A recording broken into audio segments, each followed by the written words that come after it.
2025 চনৰ 25 নৱেম্বৰ তাৰিখৰ পৰা আৰম্ভ হোৱা অসম বিধানসভাৰ শীতকালীন অধিৱেশনৰ দ্বিতীয় দিনা শিক্ষামন্ত্ৰী ৰণোজ পেগু ডাঙৰীয়াই 10খন গুৰুত্বপূৰ্ণ শিক্ষা বিভাগৰ বিধেয়ক উত্থাপন কৰে।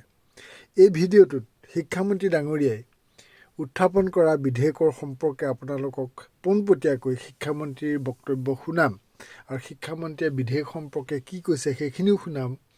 কিন্তু মূলতঃ আমি ভিডিঅ'টোত সাঙুৰি লৈছোঁ যে ভেঞ্চাৰ শিক্ষানুষ্ঠান প্ৰাদেশিকীকৰণৰ সন্দৰ্ভত 26 নৱেম্বৰ তাৰিখে অৰ্থাৎ বিধানসভাৰ অধিৱেশনৰ দ্বিতীয় দিনা কি উত্থাপন কৰা হ'ল, কি সংশোধনীৰ ব্যৱস্থা কৰা হ'ল, এই সম্পৰ্কে শিক্ষামন্ত্ৰী ডাঙৰীয়াই কি কৈছে সেই কথাখিনি আপোনালোকক মূলতঃ এই ভিডিঅ'টোত শুনাম। আৰু আপোনালোকে ইতিমধ্যে গম পাইছে যে আমি আগৰ ভিডিঅ'তে জনাইছিলোঁ যে ভেঞ্চাৰ শিক্ষানুষ্ঠান যিসমূহ আছে অসমত LP হওক, UP হওক, হাইস্কুল হওক, হায়াৰ ছেকেণ্ডেৰী বা জুনিয়ৰ কলেজ বা ডিগ্ৰী কলেজ হওক, এইখিনি যদি 1/1/2006 তাৰিখ বা তাৰ আগতে প্ৰতিষ্ঠা কৰা বা এফিলেশ্যন হোৱা বা ৰিকগনিশ্যন হোৱা বা কনকাৰেঞ্চ হোৱা বা কিবা NOC কাগজ উলিওৱা যিকোনো ধৰণৰ ডকুমেণ্টছ অফিচিয়েল ডকুমেণ্টছ থাকিলেই তেওঁলোক এই প্ৰভিঞ্চিয়েলাইজেশ্যনৰ আওতালৈ আহিব।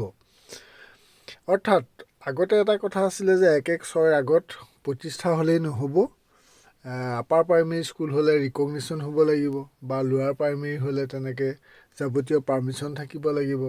উচ্চ হাইস্কুলৰ ক্ষেত্ৰত 10 ৰিকগনিশ্যন এফিলিয়েশ্যনৰ কথা আছে আৰু তাতকৈ উচ্চ খাপলৈ গ'লে কনকাৰেঞ্চৰ কথা আছে। সেই কথাখিনি এতিয়া ঢিলাই দিছে, মাত্ৰ 1/1/2006 আগত প্ৰতিষ্ঠা কৰা হ'লেই হ'ব আৰু চৰকাৰীভাৱে যিকোনো NOC হওক, পাৰ্মিশ্যনেই হওক বা ৰিকগনিশ্যনেই হওক এইখিনি থাকিলেই হ'ব। এই কথাখিনি নিশ্চয় আপুনি গম পাইছে। এতিয়া কথা হ'ল যে 26 নৱেম্বৰ তাৰিখে বিধানসভাত শিক্ষা বিভাগৰ কি গুৰুত্বপূৰ্ণ বিধেয়ক উত্থাপন কৰা হ'ল এই সম্পৰ্কে শিক্ষামন্ত্ৰী ডাঙৰীয়াই কি কৈছে পোনপটীয়াকৈ আপোনালোকে শুনকচোন বাৰু। শিক্ষা বিভাগৰ অধীনত এখন বিল উত্থাপন হৈছে। তাৰে প্ৰথমখন হ'ল আজিম প্ৰেমজী ইউনিভাৰ্চিটি। এখন ভাৰতবৰ্ষৰ নহয় বিশ্বৰ এখন বিখ্যাত বিশ্ববিদ্যালয় গ্ৰুপ। তেওঁলোকৰ ফিলান্থ্ৰপিক বিশ্ববিদ্যালয় এখন আমাৰ পলাশবাৰীত প্ৰতিষ্ঠিত হ'ব। আমাৰ প্ৰস্তাৱিত IIM যিখন অসমত হ'ব তাৰ কাষতে আজি আজিম প্ৰেমজী বিশ্ববিদ্যালয় বিলখন আমি উত্থাপন কৰোঁ। নেৰিং গ্ৰুপ অফ ইনষ্টিটিউটক সকলোৱে জানে, তেওঁলোকৰ কেইবাটাও ইনষ্টিটিউশ্যন আছে আৰু তেওঁলোকে নেৰিং গ্ৰুপ অফ ইনষ্টিটিউট নেৰিং ইউনিভাৰ্চিটিলৈ ৰূপান্তৰিত হ'ব। তাৰ কাৰণে নেৰিং ইউনিভাৰ্চিটি বিল উত্থাপিত হৈছে। আমাৰ শিক্ষা বিভাগৰ প্ৰভিঞ্চিয়েলাইজেশ্যন এটা ডাঙৰ বিষয়। 2017 চনত প্ৰভিঞ্চিয়েলাইজেশ্যন এক্টখন হৈছিল, 18 চনত তাৰ কিছু সংশোধনী হৈছিল। আজি আমি সেই আইনখনৰ সংশোধনীৰ এখন বিল আনিছোঁ, য'ত প্ৰভিঞ্চিয়েলাইজেশ্যন বা প্ৰাদেশিকীকৰণৰ কাৰণে এখন ভেঞ্চাৰ বিদ্যালয় 1/1/2006 চনৰ আগত প্ৰতিষ্ঠিত হ'ব লাগিব। এই দফাটো স্থিৰ ৰাখি কিন্তু তেওঁলোকৰ পাৰ্মিশ্যন, NOC বা এফিলিয়েশ্যন এইবিলাক আগতে গ্ৰাহ্য কৰা হোৱা নাছিল। এতিয়া আমি প্ৰভিঞ্চিয়েলাইজেশ্যনৰ কাৰণে পাৰ্মিশ্যন বা NOC এফিলিয়েশ্যন যদি 1/1/2006 আগত কোনো বিদ্যালয়ৰ আছিল তেওঁলোককো আমি আওতালৈ অনাৰ কাৰণে ব্যৱস্থা কৰিছোঁ। ফিক্স পেড যিসকল টিউটৰ আছিলে তেওঁলোকৰ দৰমহা প্ৰতি বছৰে 6%। আপোনালোকে ইতিমধ্যে কথাখিনি গম পালে। আমি পৰৱৰ্তী কথাখিনি অন্য এটা ভিডিঅ'ত শুনাবলৈ চেষ্টা কৰিম। মুঠতে ভেঞ্চাৰ শিক্ষানুষ্ঠানৰ সম্পৰ্কত আজি 26 নৱেম্বৰ তাৰিখে যি বিধেয়ক উত্থাপন কৰা হ'ল, মানে সংশোধনী, যিহেতু আইনখন আগতেই হৈছিলে, গতিকে এই আইনখনৰ কিছু দফা শিথিল কৰি দিয়া হৈছে, সেইটো নিশ্চয় আপুনি বুজি পাইছে। এতিয়া আপোনাৰ যদিহে বিদ্যালয়খন 1/1/2006 বা তাৰ আগতে প্ৰতিষ্ঠা হৈছিল তেতিয়াহ'লে একো চিন্তা কৰিব নালাগে। আপুনি যদিহে পাৰ্মিশ্যন বা NOC বা কোনো ধৰণৰ ডকুমেণ্টছ আপুনি পাইছিলে আৰু তেতিয়াহ'লে আপোনাৰ বিদ্যালয় প্ৰাদেশিকীকৰণৰ আওতাত পৰিব। এতিয়া একাংশ টিউটৰ হ'ব আৰু একাংশ টিচাৰ হ'ব, যাৰ প্ৰফেশ্যনেল কোৱালিফিকেশ্যন বা একাডেমিক কোৱালিফিকেশ্যনে কভাৰ কৰে, তেতিয়াহ'লে সেইসকল টিচাৰ হ'ব আৰু বাকীসকল টিউটৰ হ'ব। আৰু টিউটৰসকলৰ কাৰণে আজি এটা সিদ্ধান্ত গ্ৰহণ কৰা হৈছে, সেইটো হৈছে দৰমহা বৃদ্ধিৰ কথা। আমি আগৰ ভিডিঅ'ত জনাইছিলোঁৱেই।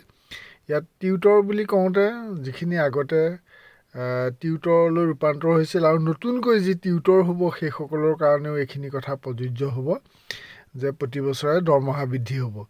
অকল শিক্ষকসকলৰে নহয়, লগতে কৰ্মচাৰীসকলৰ হ'ব, মানে গেট 4 হওক বা জুনিয়ৰ এছিষ্টেণ্টেই হওক বা লেবৰেটৰী কাম কৰাসকলেই হওক, এনেধৰণৰ টিচাৰ বা নন টিচিং ষ্টাফৰ যিসকল লোক থাকিব সেইসকলেও তেনেকৈ প্ৰতি বছৰে দৰমহা বৃদ্ধিৰ এটা সিদ্ধান্ত কৰিছে। আমি পৰৱৰ্তী ভিডিঅ'ত পোনপটীয়াকৈ শিক্ষামন্ত্ৰী ডাঙৰীয়াই আজি বিধানসভাত উত্থাপন কৰা এই বিধেয়কৰ সম্পৰ্কে বা দৰমহা বৃদ্ধিৰ সম্পৰ্কে কি কৈছে মই আপোনালোকক পোনপটীয়াকৈ শুনাম। নিশ্চয় এতিয়াৰ কথাখিনিয়ে গম পালে, এতিয়া আপোনালোকে স্পষ্টকৈ শুনিলেই কথাখিনি।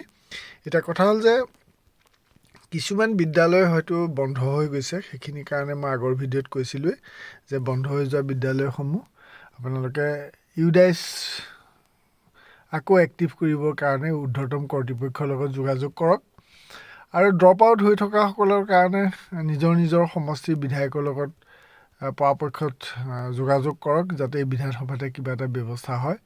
মানে ড্ৰপ টিচাৰৰ সমস্যাটো এটা ডাঙৰ সমস্যা আৰু যিসমূহ বিদ্যালয় কিবা কাৰণত অকণমান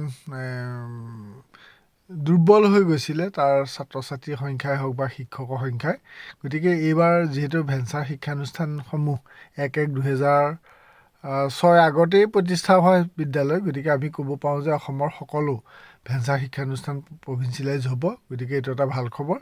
আমি পৰৱৰ্তী ভিডিঅ'ত আৰু কিছু খবৰ দিম। এই ভিডিঅ'টোত আজি 26 নৱেম্বৰ তাৰিখে যি সংশোধনী বিধেয়ক উত্থাপন কৰা হ'ল সেই সম্পৰ্কে আপোনালোকক সবিশেষ জনালোঁ, বিশেষকৈ শিক্ষামন্ত্ৰী ডাঙৰীয়াৰ বক্তব্য আপোনালোকক শুনালোঁ। আপোনালোকে নিশ্চয় ভিডিঅ'টোৰ পৰা এটা আশাৰ ৰেঙনি দেখিবলৈ পাইছে আৰু যিসকল বছৰ বছৰ ধৰি বিনা বেতনে শিক্ষাদান কৰি আছিল সেইসকলৰ কাৰণে এইটো এটা অতি আনন্দৰ খবৰ।